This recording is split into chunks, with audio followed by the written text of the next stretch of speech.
Yeehaw!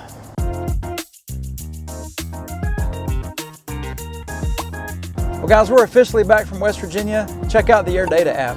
It's cold and it's windy, so perfect time to test this new drone that we got. Man, that tennis elbow just won't stop. As you guys know from our previous videos, we're on sort of like a crusade to try to find a very well-made mini killer slash mini crusher type drone and try to find one that performs well. A couple of the drones that we tested that did really well were from Holyton. Well, Holyton contacted us again and asked us if we'd be interested in trying out this drone, which is the Holyton HT70. And I know what you're thinking. You're probably thinking the same thing I am. Holyton. Is there a typo? I asked the representative if Holyton and Holyton was the same company, and she told me no, they're totally separate companies. However, they do collaborate together sometimes. There's a lot of similarities. Holyton, Holyton, HT70, HS, whatever drones they've got. Another similarity between the companies is the fly apps that they use. Holyton uses the HS fly app, while Holyton uses the HT fly app. I don't know why I'm even mentioning that. In order to test this mini crusher slash mini killer, we're going back to our old stomping grounds. We're going back to the graveyard. It's been quite a while since we've been there, but you know what? It's cold, so there shouldn't be any bugs. You guys remember the bugs? Wow. Well, this mini killer falls into the status of mini crusher because it is over 250 grams. It weighs about 360 grams, so in order to fly this in the US, whether you're flying recreationally or under the Part 107 license, you've got to get this thing registered. Fortunately, this drone does have the built-in remote ID, so you don't have to go out there and buy a separate module because it's already there, and we're going to test that today. Well guys, let's get to the spot. I'll get this thing out of the box and I'll show you what we got. Looks like a pretty nice drone. Go ahead, man. I'm retired. I'm not in a hurry anymore, and I like it. All right guys, we're here at the graveyard, and look at this. Nobody's here. Have I mentioned I love being left alone? We've arrived. One big difference that I did notice is 41 degrees in West Virginia is a lot different than 41 degrees in Florida. I'm wearing shorts again, but that breeze sure is cold. All right, we're gonna walk up here and make sure nobody's over here visiting their loved ones. Arr. I think it might be a pirate graveyard. All right guys, we're in the clear. Let's get this drone unboxed. I can definitely say that it's windy. I gotta get all my equipment changed over so I can use the magnet system for the GoPro. It's a pretty cool little system, not affiliated. I would show you this magnet system, but that's not what this video is about. This video is about this Holyton HT70 drone that just came out. Priorities. I kind of want to sit in the truck for this video because it is chilly, but I need to get out and stretch my legs. Do you guys remember when I couldn't remember what this was called? That's pretty funny, wasn't it? Oh yeah, watch. I'll be back whenever it's finished.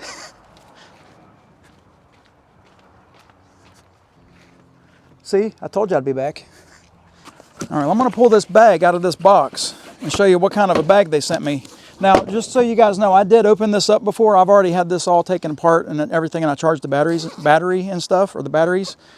But look at this case. It's a pretty nice case that it comes in. It unzips and it opens up and the drone's right on top. So I'm gonna pull the drone out of here and show you guys how good this looks. This is a really good looking drone, but it's the Holyton HT70.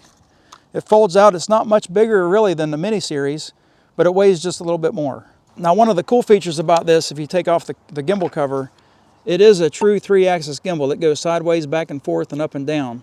Oh, I gotta take off, I forgot, I gotta take off this little tab here.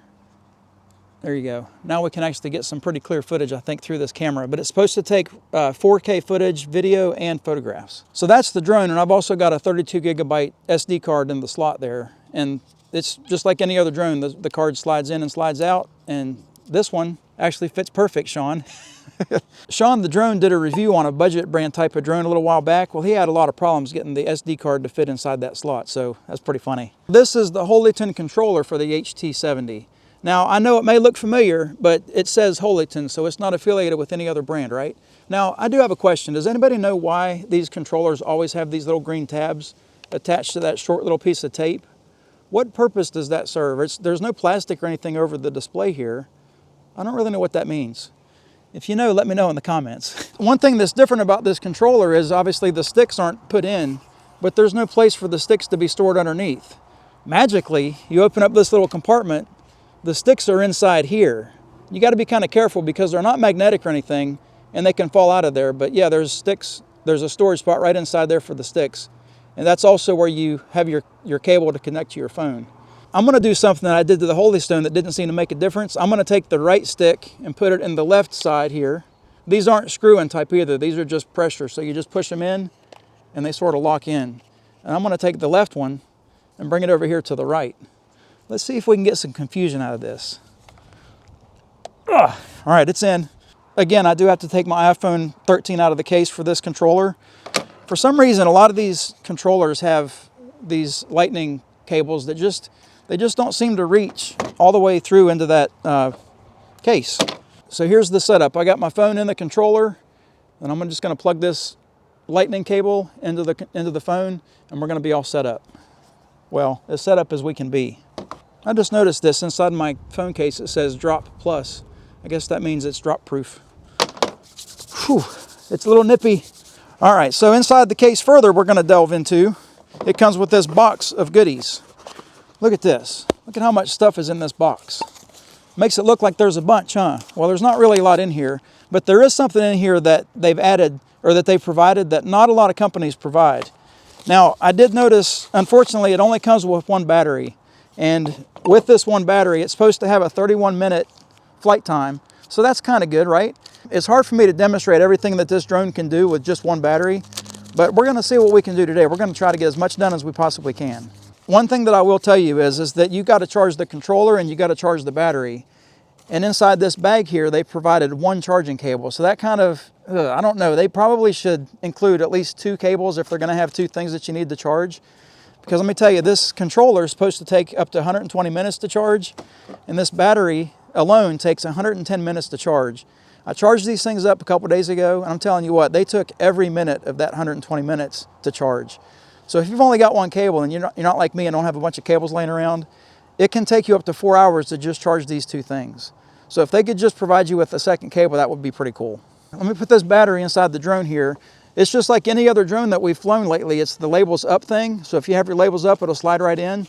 But you've got to remember to push this thing all the way in, because if you don't push it all the way in, it's going to vibrate out. And the only way that you can know that it's truly locked in is you got to push it until you hear a click. So let me pull my microphone up and you can hear the click. Whoops. There, did you hear the click?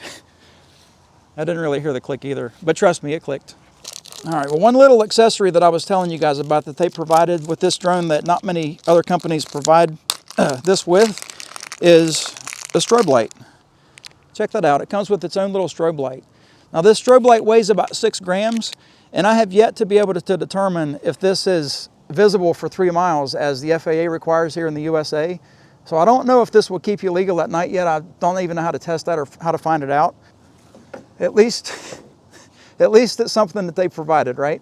Either way, it's nice that they've included this, but I think they did it for a reason. This drone has a nighttime setting for the video and for the audio in the controller, so they want you to fly this thing at night. Nice touch, Holyton. Well, guys, I just noticed that my GoPro battery is dying. These batteries aren't lasting near as long as they used to, so I need to get the battery changed out. Give me just a second. Well, look at that. It's almost like I never left. Well, guys, I think it's time to get the landing pad and the drone over there on the road so we can get this test started. So you may be asking yourself, what are we going to test today? Well, I'm glad you asked, because we got a few things. We're going to test the stability of this drone to make sure that it's stable. That's what stability means. And then we're going to check the signal strength. We're going to send it out, wow, we're going to send it out maybe, I don't know, 1,500 feet or so, maybe 2,000 feet since it's big enough that we can actually see it out there. We're going to test the signal strength that way, and we're going to do a return to home test, and we're going to see how close it lands to the landing pad. And then lastly, we're going to do a couple of quick shots, because it's got some quick shots that are implemented in it too. This drone does have a lot of features that we're probably not going to get to today. I just want to give you a heads up, just because we've only got that one battery, but that's okay. Like I said before, if this test goes well, we'll probably bring this drone back on the channel for another follow-up test in the future. Maybe, just maybe, we'll be able to bring all of these different mini killer drones that we've tested out on the channel, and we'll do a side-by-side comparison of all of them at the same time. Let me know what you guys think of that in the comments. I know it's probably going to be a no. All right, well, let's get him all set up over here. Yeah, I think we're all set. I'm tired of complaining about how cold it is, but it's cold. All right, guys, well, here we are. We're sitting on the pad. So the sequence that they want you to use is they want you to turn on the drone first. So all you do is you hold down the button, as long as it'll, I guess, hold down to light all these lights up. Then it'll make that noise and tell you that the drone is on. And then I want you to turn on the controller, and this is the button where you press to turn on the controller. You hit it once to wake it up, and then you turn on the controller that way. And it's going to beep until this controller's got to connect with the drone. And it can take a while. And that one long beep means that it's connected and we're all good to go. So I'm gonna go over here to my drone stuff and I'm gonna find the HT Fly app that I downloaded. I'm gonna hit that button right there and it's gonna upload, or it's gonna initiate the app. All right, so I think that we're all totally connected now to this drone. So I'm gonna hit control and it should take us to the FPV. Mode. Yeah, perfect. So now we're in GPS mode. You see up in the upper left-hand corner, it says GPS mode, and then it said ready to fly. But what it wants you to do first is it wants you to do a compass calibration. So you hit this little cog wheel up in the upper right-hand corner, and you can scroll down here where it says calibration, and I want to do a compass calibration, and then it's gonna tell me to spin it, what is that, counterclockwise? Yeah, counterclockwise, it says about 3 times. It beeps, and then you just turn it straight up in the air like any normal drone. Spin it around a few times. It's going to beep again. And now it wants me to put the drone on a flat surface. I'm going to hit calibration on the screen here for the, what is this, the gyro calibration. And it's going to tell me that everything is going to work out good. All right, so it says gyro calibration successful. A lot of little steps we've got to go through to fly drones. Now getting back to the display screen here, there are some similarities to other drones, to other drone companies. But one thing that's different to me is the height and distance is up top. So it's kind of, might be a little bit easier for you to see that than some drones. Now I know that there is a drone that we're not too happy with right now that changed their layout of the screen. We won't mention any names. If you guys will look on the upper part of this screen where it says remote ID, if I tap that remote ID button, it brings up the status of the remote ID, and it also brings up your remote ID number. But look, it says status on the ground, which, look, it's on the ground. And it also says altitude 0.5 meters, which that's not accurate, but maybe it'll reset once I lift off. So let's get that off the screen. We'll go back to the wheel cog there, and we're gonna check our settings here. So right now, we're not in beginner mode. Now, whenever I first turned this drone on, it didn't have us in beginner mode either. So that's something that you have to decide that you want. If you want to put it in beginner mode, you can. But this has a default, this has a flight distance capability of 13,000 feet, which we're of course not gonna be testing it that far. But it's got the flight altitude set at 396. The return to home altitude is set at 165. Let's pull the distance back to our normal 1,500 feet. Actually, we'll pull it back to, let's say 1975. Well, if we can get there. Nope. 1948, nope. 2013, that might have been a good year, I don't know. So we'll leave it there, 2013 feet. We've got the GPS, or the compass and gyro already finished. Storage, let's see here. Do we want to go 4K 25? Or 2.7K 50. Let's go 2.7K 50. That's going to be good enough for me. Plus our internet can't upload 4K footage. One last option it's got for you on the screen here is it's got the grid line. So I like to pick that grid line there where I have the hash mark in the middle. Let's go back to the screen. You can see the hash mark in the middle there? I like that. I'm going to format the SD card here. The current operation will delete all contents. It's a cannibalized SD card, so I got to make sure that I format it. So the format is successful. I've noticed that this GoPro battery is dying too, so I need to get this test started. I'm going to change from pictures to video, and I'm going to pull the sticks together here, and I'm going to get the drone started so we can get them up in the air. Y'all ready? Wow, look at that. All right, so I'm raising him up in the air here, and he's sitting there hovering. Looks like he's hovering pretty good. Let me pull the camera up so you guys can see him. Actually, let me pull him up into the air so you can see him. Get him up into the sky here so you guys can physically see the drone in the screen. So it looks like he's holding his position rather well. Let me get the GoPro up to him so you guys can take a look at what it looks like whenever he's sitting there floating. It's a pretty good looking drone. I think these drones have come a long way, but he's starting to move a little bit because it's windy. Now he's sinking, but he is holding his position rather well. Now let me get around this way. Don't fly into me, buddy. Let me get around this way so I can put the camera back down and we can do a little bit of a better stability test. One thing I've noticed about drones is when you do a 360, a lot of times the drones will sink and raise. So if this thing will stay and hold its altitude while I do a 360, that's going to speak volumes for its stability. So let me just turn it to the right here real quick and see what happens.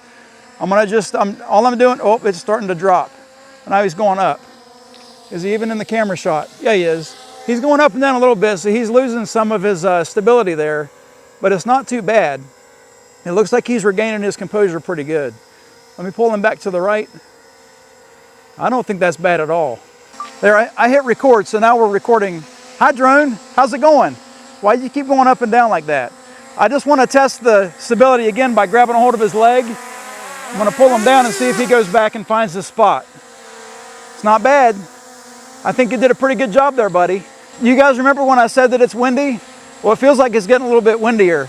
And I feel like every time the drone sinks down, I got to sink down too. Anyway, I'm going to get him up into the air, and we're going to go straight forward and see if we can go 1,500 feet or so. So let me get him turned around here, get him raised up in the air. How high do we want to go?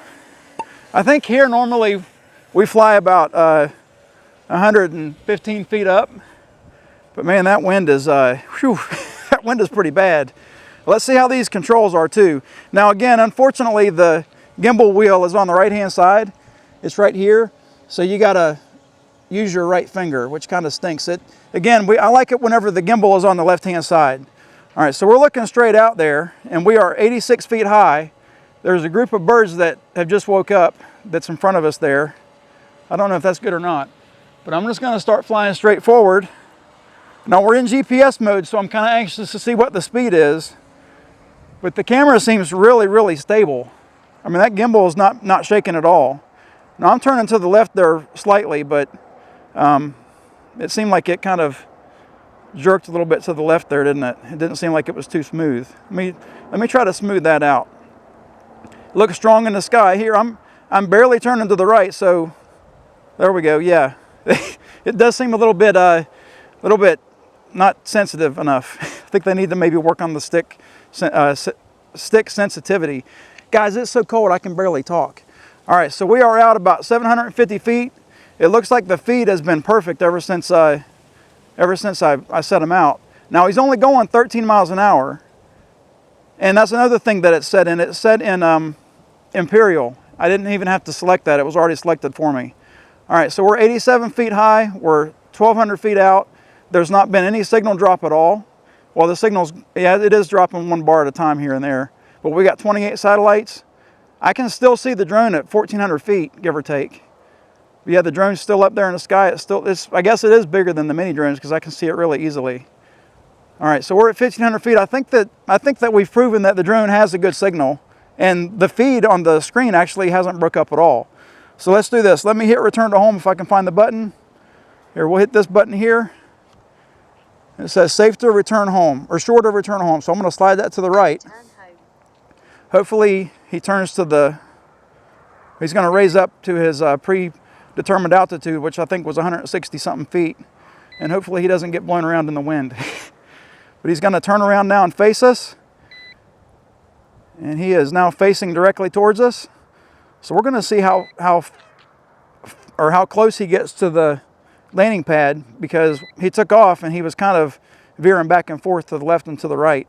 So hopefully he was able to record his home point. But he's coming back at 17 miles an hour.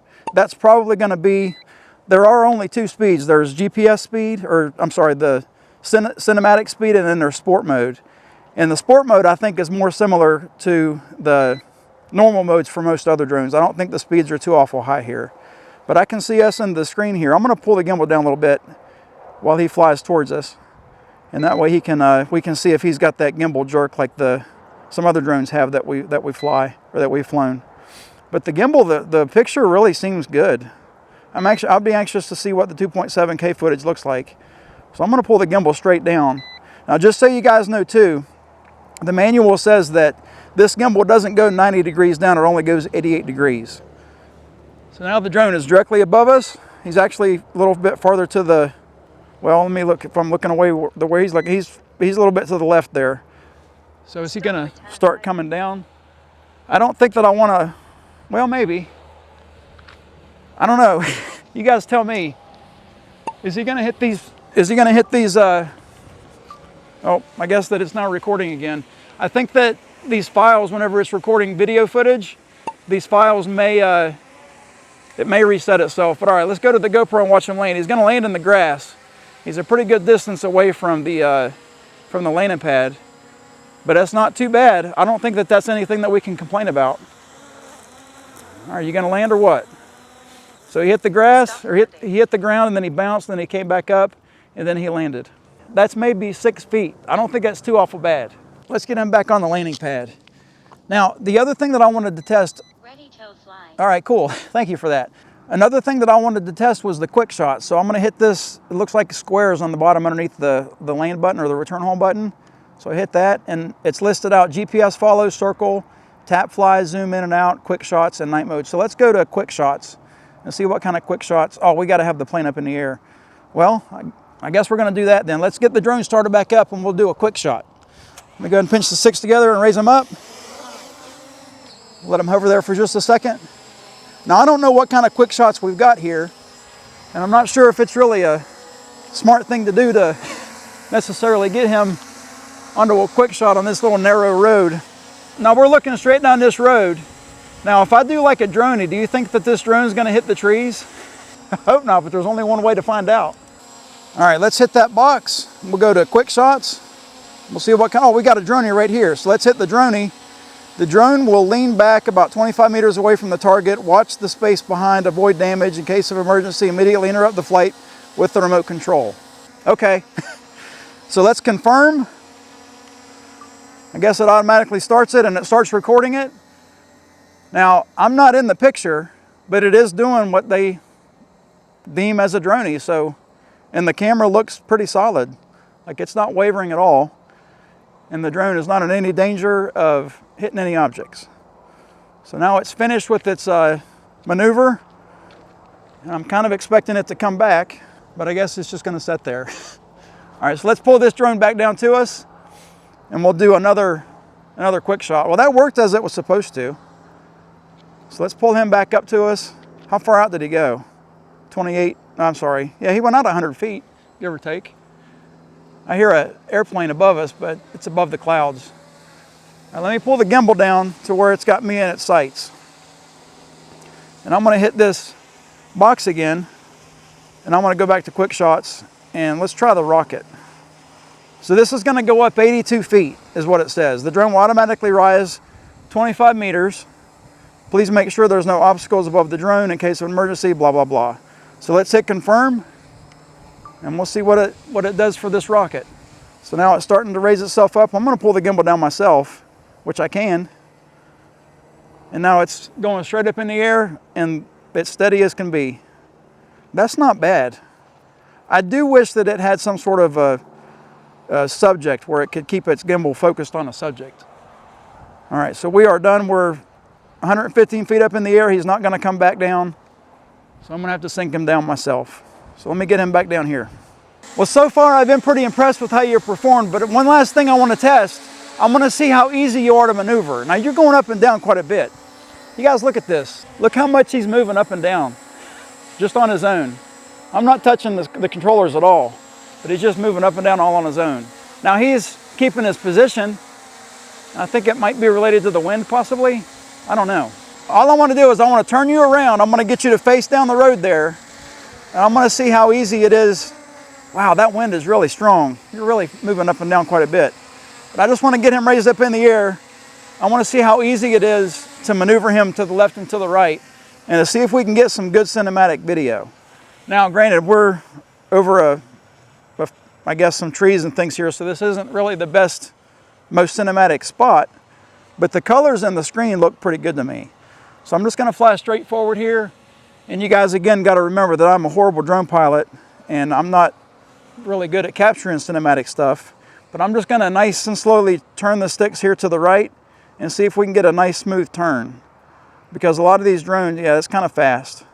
It is really fast. Let me turn to the left and see what it does there. Yeah, again, it's really fast.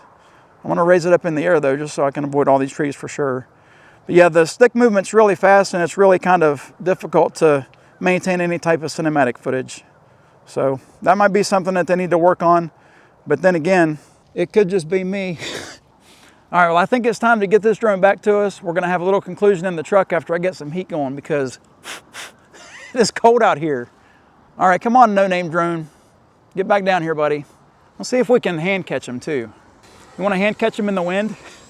All right, buddy, are you gonna let me catch you or what? Get over here.